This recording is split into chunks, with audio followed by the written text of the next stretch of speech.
अस्सलामुअलैकुम ही नाज़ मेरे ब्लॉग में आप सबका वेलकम। कैसे हैं आप सभी? दुआ के साथ कि आप सब खैरियत से होंगे। आज हम बनाएंगे ये मज़ेदार सा केक जो कि हम नॉर्मल घर की पतीली में बना के रेडी करेंगे। इस तरह से केक बना के आप किसी बर्थडे पे या किसी पार्टी वगैरह पे भी इंजॉय कर सकते हैं। बहुत ही कम बजट में हम ये केक बनाएंगे। बाहर के इतने महंगे महंगे केक हम अफोर्ड नहीं कर सकते, तो हम घर में इस तरीके से बना के इंजॉय कर सकते हैं। इस केक की पूरी रेसिपी मैंने आपके साथ स्टेप बाय स्टेप शेयर की है, तो आप उसे बनाएं और इन्जॉय करें। तो चले सबसे पहले हम बनाना स्टार्ट करते हैं। एक पतीली में हमने ऑयल लगा के और बटर पेपर लगा लिया था, ठीक है। और फिर हम इसे साइड पे रख देंगे।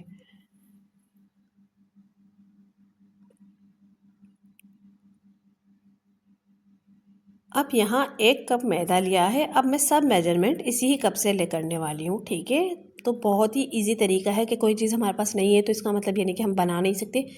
इस कप से मैंने फुल कप भर के 1 कप मैदा लिया है। 1/4 cup cocoa powder, 1 teaspoon baking powder, half टी स्पून baking soda,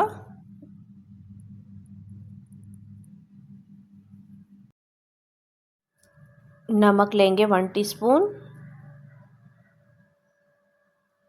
coffee powder 1 teaspoon. इसे अच्छे से हम छन्नी में छान लेंगे कि इसके अंदर कोई भी गिठली ना रहे। छन्नी से छानने का एक फ़ायदा ये भी है कि इसमें कोई भी ऐड नहीं रहती और हमारा स्पंज बहुत अच्छे से बनकर तैयार होता है। अब सब अज्जा को मिक्स करके और साइड पे रख देंगे।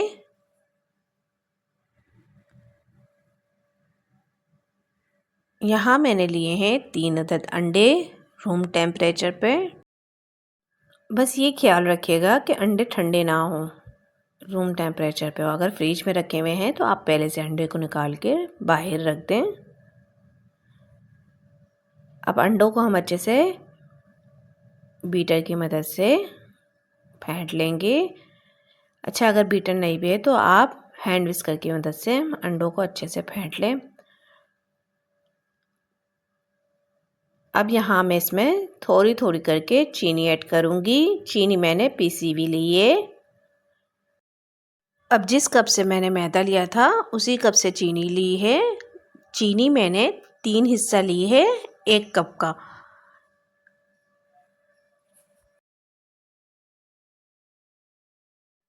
चीनी को थोड़ा थोड़ा करके डालते जाएंगे और अच्छे से मिक्स करते जाएंगे। यहाँ ऑयल लिया है हाफ कप, उसी कप से मैंने ऑयल भी लिया है हाफ कप, ठीक है।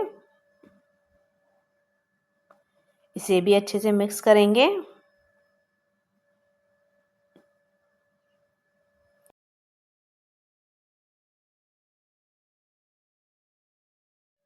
अब जो ड्राई अज्जा हैं वो हम इसमें ऐड करेंगे और इसको बहुत आराम आराम से मिक्स करेंगे।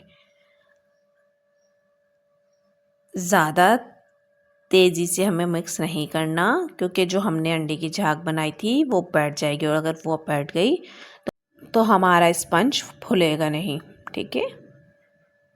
चलिए,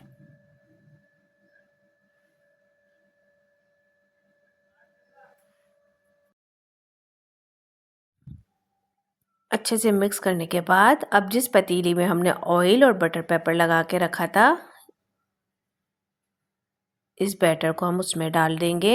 अब देखें, यहाँ मैं इसमें वनीला एसेंस डालना भूल गई थी, तो मैंने बाद में इसमें चंद कतरे वनीला एसेंस के ऐड किए थे। अच्छे से मिक्स कर लेंगे और फिर हम पतीली को टैप टैप करेंगे ताकि इसमें कोई एयर ना रहे। अच्छा, यहाँ मैंने पतीला पहले से ही गरम रख दिया था जिसमें मैंने नमक डाल दिया था और एक अदद ढक्कन बिछा दिया था नीचे। आप कोई स्टैंड भी रख सकते हैं इसमें। पतीले का ढक्कन लगा के और कोई भारी सा वज़न हम इसके ऊपर रखेंगे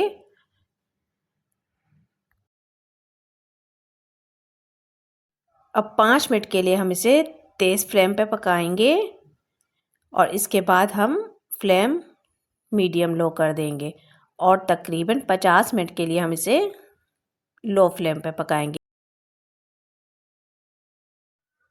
40 मिनट बाद आप इसमें इस तरीके से स्टिक डाल के चेक कर लीजिएगा। अगर स्टिक गीली ना हो तो समझो हमारा केक रेडी है, लेकिन मुझे यहाँ पूरे 45 मिनट लगे थे। ठीक है, 45 से 50 मिनट ये नॉर्मल लगते हैं। अब यहाँ हमने अपने स्पंज को बाहर निकाल के रख दिया था तकरीबन 1 घंटे के लिए। जब ये बिल्कुल ठंडा हो जाए और रूम टेम्परेचर पे आ जाए तो फिर हम इसे पतीली से निकालेंगे। ये देखें कितनी इजी तरीके से ये पतीली से बाहर आ गया। अब जो बटर पेपर हमने बिछाया था हम वो हटा देंगे।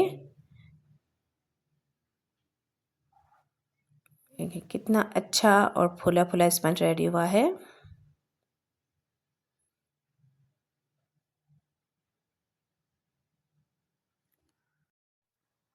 अब यहाँ 1 कप डार्क चॉकलेट ली है, जिसे डबल बॉयलर पे मैंने मेल्ट करने के 1/2 कप व्हिपिंग क्रीम डाली थी।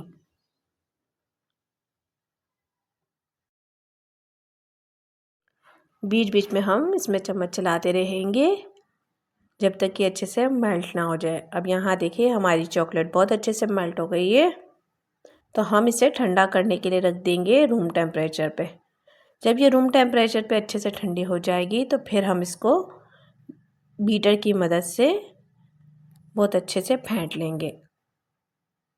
इतना फेंटेंगे कि इसका कलर बिल्कुल चेंज हो जाए। तो अगर आपके पास कांटे या चम्मच की मदद से भी इसे अच्छे से मिक्स कर सकते हैं। अब देखें यहाँ कलर बिल्कुल चेंज हो गया है। हमारी क्रीम बिल्कुल रेडी है। तो अब हम केक की लेयर्स कटिंग करते हैं। ये देखें आराम आराम से हम छुरी की मदद से इस तरीके से इसकी लेयर्स कटिंग कर रहे हैं।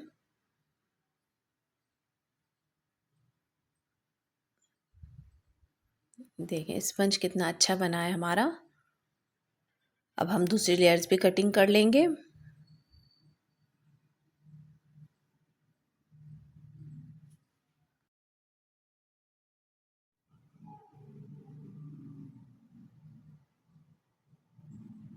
अब यहाँ एक प्लेट में मैंने क्रीम लगाई है और फिर इसके ऊपर स्पंज रखा है हमारा, और फिर हम इसके ऊपर दूध लगा देंगे चम्मच की मदद से। अगर आपके पास स्प्रे बोतल है तो आप उससे भी लगा सकते हैं। आप चीनी वाला पानी भी इस पे लगा सकते हैं। ठीक है, अब जो चॉकलेट क्रीम्स हमने रेडी करके रखी थी हम उसकी एक लेयर्स के ऊपर लगाएंगे। अब देखिए मेरे पास तो कोई भी बेकिंग का ये सामान मौजूद नहीं है, तो जो घर में मेरे पास मौजूद है चीज़ें मैं उसी से बना रही हूँ। ठीक है, अब यहाँ इस पर एक और स्पंज रखेंगे और उस पर भी हम चम्मच से इस तरीके से दूध डाल देंगे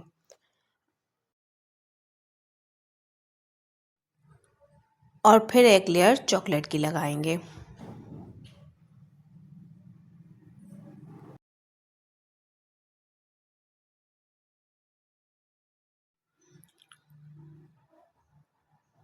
अब इसके ऊपर स्पंज रख देंगे इस तरीके से। अब यहाँ 1 कप व्हिपिंग क्रीम लिए, जिसे बीटर से हम अच्छे से व्हिप कर लेंगे। अगर किसी वजह से आपकी व्हिपिंग क्रीम व्हिप ना हो रही हो तो आप इसे थोड़ी देर के लिए फ्रीज़र में भी रख दें और फिर इसे ठंडा होने पे फिर व्हिप करें। अब यहाँ तकरीबन बहुत अच्छे से ये व्हिप हो चुकी थी। तो अब मैंने इसमें कलर ऐड किया है, पाउडर कलर ऐड किया है मैंने इसमें लाइट येलो कलर का। ठीक है, मैंने बिल्कुल थोड़ा सा ही ऐड किया है क्योंकि मुझे बिल्कुल लाइट येलो कलर चाहिए था। अब यहाँ क्रीम बहुत अच्छे से व्हिप हो गई है, तो हम ये केक पे लगा देंगे। क्रीम को अच्छे से हम केक पे सेट करेंगे। डिज़ाइन आप चाहें तो अपनी मर्ज़ी से किसी भी तरीके से बना सकते हैं। पाइपिंग बैग की मदद से आप जैसे चाहे ऐसा डिज़ाइन बनाएं। मैंने यहाँ इस तरीके से छोटे छोटे से फ्लावर्स बना लिए थे और साथ ही मैंने चॉकलेट चिप्स से ऊपर से डेकोरेट किया था।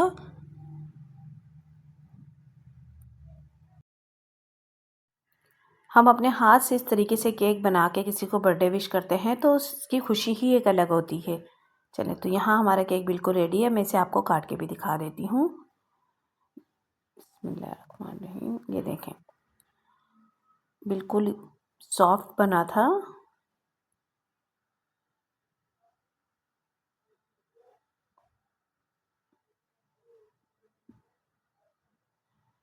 तो आप इस रेसिपी को ट्राई ज़रूर कीजिएगा और मुझे फ़ीडबैक भी दीजिएगा। और अगर आपको मेरी रेसिपी पसंद आ रही है तो आप मेरे चैनल को लाइक और सब्सक्राइब कर दीजिए। मिलते हैं नेक्स्ट रेसिपी के साथ। अल्लाह हाफ़िज़।